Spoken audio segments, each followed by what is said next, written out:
Humakot ng samot-saring reaksyon ang labanang Mike Tyson at Floyd Mayweather. Ang labanang ito ay magaganap mismo sa spring ng 2026 mga idol.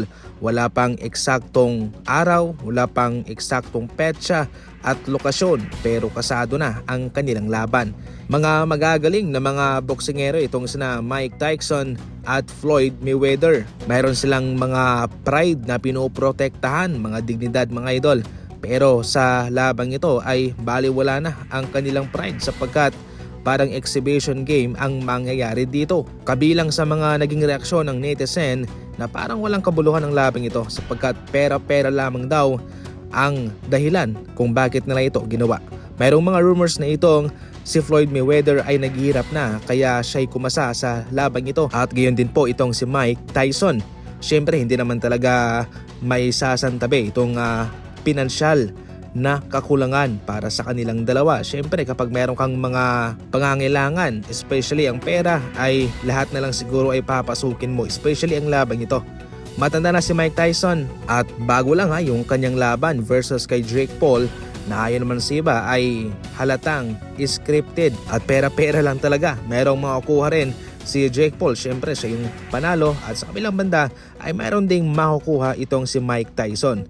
Same as usual naman dito patungkol naman kay Floyd Mayweather.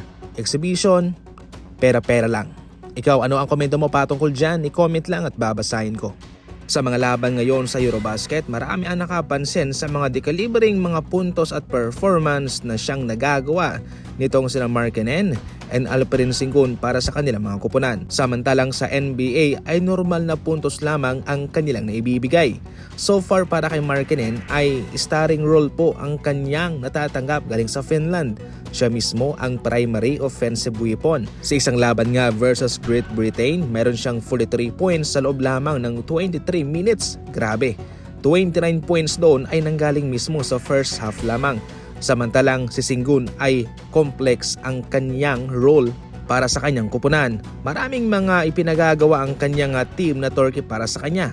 Playmaking, point center, pick and rolls. Umabot pa nga sa punto na siya nag-average ng 19 points, 10 rebounds, and 8 assists per game sa Eurobasket. Balansing-balanse. Mayroon ding pagkakaiba sa NBA. Maraming mga magagaling na defender. Samantalang sa Eurobasket ay hindi masyadong magagaling yung mga depensa doon. Kaya yung mga star player katulad din ng Markkanen and Alperen Sengun ay kumakamada ng malaking numero. Malaking factor din po ang 3-second violation ng NBA at sa walang 3-second violation sa Eurobasket. Ayon kay Alperen Sengun, madali lang umiscore sa NBA sapagkat sa Eurobasket ay maraming mga structured set plays. Gayunpaman ay unpredictable pa rin po daw ang NBA. Ayon naman kay Markkanen, ina-acknowledge niya na madaling umiscore sa Eurobasket. Gayunpaman, magkaiba rin po ang naibibigay ng NBA. Gayunpaman sa NBA ay mahihirapan silang umiscore ng ganyang kalaking numero bawat laban sapagkat hati ang kanilang trabaho doon. Hindi naman po pwede na kanilang sosolohin lamang ang pag-score para sa kanilang kupunan.